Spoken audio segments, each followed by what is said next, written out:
Victor ফ্র্যাঙ্কেলের একটা অসাধারণ বই আছে, ম্যানস সার্চ ফর মিনিং। এই বইটা আমাদের সবার মনে একটা প্রশ্ন জাগিয়ে তোলে। আচ্ছা, যখন চারিদিকে শুধু অন্ধকার, তখনও এমন কি থাকতে পারে যা আমাদের বাঁচতে শেখায়, জীবনটাকে যাপনযোগ্য করে তোলে? চলুন আজ এই গভীর বিষয়টা নিয়েই একটু কথা বলা যাক। একবার শুধু ভাবুন, এই প্রশ্নটার উত্তর মনোচিকিৎসক ভিক্টর ফ্র্যাঙ্কেলকে খুঁজে বের করতে হয়েছিল। কোথায় জানেন? ইতিহাসের সবচেয়ে ভয়ঙ্কর পরিস্থিতিতে, এমন একটা জায়গায় যেখানে একজন মানুষের কাছ থেকে তার পরিবার, তার পরিচয়, তার সবকিছু কেড়ে নেওয়া হয়েছিল। তখন বেঁচে থাকার ইচ্ছেটা, সেটা কোত্থেকে আসবে? আসলে ফ্র্যাঙ্কেলের নিজের জীবনটাই যেন ছিল তার থিওরিগুলোর একটা ল্যাবরেটরি। তবে সেটা ছিল এক ভয়ঙ্কর পরীক্ষাক্ষেত্র। ওই কনসেন্ট্রেশন ক্যাম্পের অমানুষিক পরিস্থিতি তাকে শিখিয়েছিল যে মানুষ অতটা সহ্য করতে পারে। আর সবচেয়ে বড় কথা, চরম কষ্টের মধ্যেও মানুষ কিভাবে জীবনের অর্থ খুঁজে বের করতে পারে, সেই অবিশ্বাস্য ক্ষমতাটা তিনি নিজের চোখে দেখেছিলেন।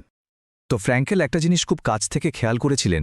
তিনি দেখলেন যে ক্যাম্পের বন্দীদের মধ্যে কিছু লোক, তারা অবিশ্বাস্য কষ্ট সহ্য করেও টিকে যাচ্ছে, আবার কিছু লোক তারা ভেঙে পড়ছে, হাল ছেড়ে দিচ্ছে। তো প্রশ্নটা হলো, এর পেছনের আসল কারণটা কি? কেন এই তফাৎ?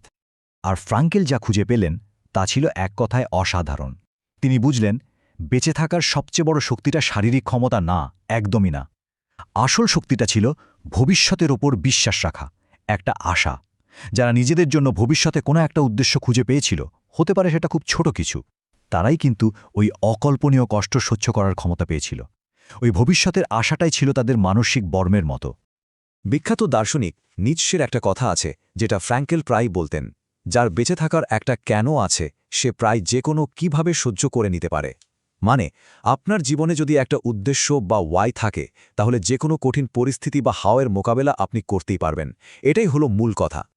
এই যে এত সব ভয়ঙ্কর অভিজ্ঞতা, এই গভীর উপলব্ধি, এসব কিছু থেকেই ফ্র্যাঙ্কেল একটা নতুন মনস্তাত্ত্বিক থিওরির জন্ম দেন। নামটা হলো লোগোথেরাপি। চলুন তো একটু সহজ করে জেনে নেওয়া যাক এই লোগোথেরাপি জিনিসটা আসলে কি।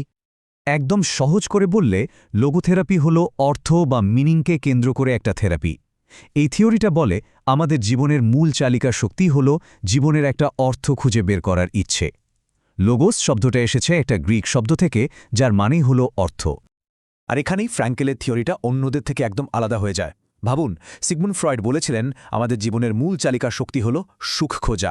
আবার আলফ্রেড অ্যাডলার বলেছিলেন সেটা হলো ক্ষমতার আকাঙ্ক্ষা। কিন্তু ফ্র্যাঙ্কেল এসে পুরো টেবিলটাই উল্টে দিলেন। তিনি বললেন, না, মানুষের সবচেয়ে গভীর, সবচেয়ে ভেতরে চাহিদাটা হলো তার জীবনে একটা অর্থ খুঁজে পাওয়া। কিন্তু ফ্র্যাঙ্কেল শুধু বড় বড় থিওরি দিয়েই থেমে থাকেননি। তিনি বিষয়টাকে একদম বাস্তবসম্মত করে তুলেছেন। তিনি আমাদের 3টে সহজ পথের কথা বলেছেন, যেগুলোর মাধ্যমে যে কেউ তার জীবনের অর্থ খুঁজে পেতে পারে। এই 3টে পথ কিন্তু একদম আমাদের হাতের নাগালে। প্রথমটা কি? কোনো কিছু তৈরি করার মাধ্যমে বা কোনো ভালো কাজ করার মাধ্যমে জীবনের অর্থ খুঁজে পাওয়া।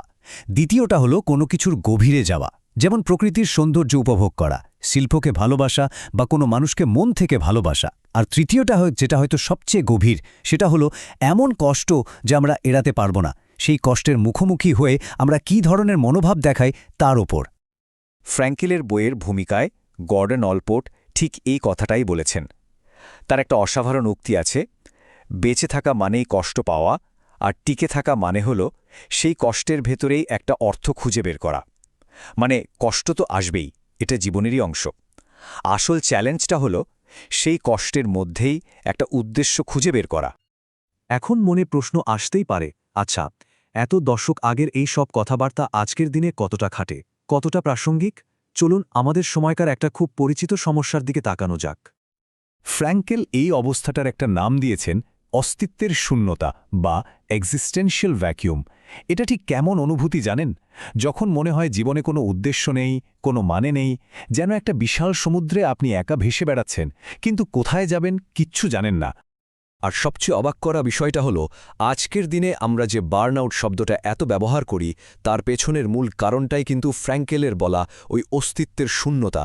বার্নআউট আসলে আর কিছুই না, এটা এক ধরনের অর্থহীনতার সংকট, আর এই সংকট থেকেই জন্ম নেয় ক্লান্তি আর হতাশা। বার্নআউটের কারণটা বুঝতে হলে আমাদের আসল অর্থ আর নকল অর্থের মধ্যে পার্থক্যটা বুঝতে হবে। দেখুন, যখন আমরা কোনো কাজ শুধু টাকা, নাম ডাক বা সমাজের চাপে করি, তখন সেটা আমাদের ভেতর একটা শূন্যতা তৈরি করে। এটাই হলো নকল অর্থ, আর এটাই আমাদের ধীরে ধীরে বার্নআউটের দিকে ঠেলে দেয়। অন্যদিকে আসল অর্থ আসে ভেতর থেকে, যখন কাজটা করতেই ভালো লাগে, যখন কাজটাই নিজের কাছে একটা পুরস্কার বলে মনে হয়। তাহলে উপায়টা কি? এই অবস্থা থেকে বেরোনোর পথ কি?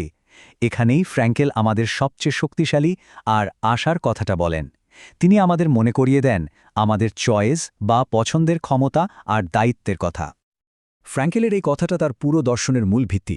তিনি বলেন, একজন মানুষের কাছ থেকে তার সবকিছু কেড়ে নেওয়া যেতে পারে, কিন্তু একটা জিনিস কখনোই কেড়ে নেওয়া যায় না, আর সেটা হলো তার শেষ স্বাধীনতা। যে কোনো পরিস্থিতিতে নিজের মনোভাব বেছে নেওয়ার স্বাধীনতা, নিজের পথ বেছে নেওয়ার স্বাধীনতা। ভাবুন একবার, পরিস্থিতি যতই খারাপ হোক না কেন, সেটার প্রতি আপনি কিভাবে প্রতিক্রিয়া দেখাবেন, সেই চয়েসটা কিন্তু সবসময় আপনার। সুতরাং ব্যাপারটা আসলে পুরো উল্টো। আমরা যে সারাক্ষণ জীবনকে প্রশ্ন করি, জীবনের অর্থ কী, ফ্র্যাঙ্কেল বলছেন প্রশ্নটা আমাদের করা উচিত না, বরং জীবনই আমাদের প্রত্যেককে প্রতিনিয়ত প্রশ্ন করছে। আর সেই প্রশ্নের উত্তর কথায় বা চিন্তায় দিলে হবে না, দিতে হবে আমাদের কাজের মাধ্যমে, আমাদের আচরণের মাধ্যমে। শেষ পর্যন্ত জীবন আমাদের প্রত্যেককে একটা প্রশ্ন করছে। এই প্রশ্নটা সবার জন্য আলাদা, খুব ব্যক্তিগত।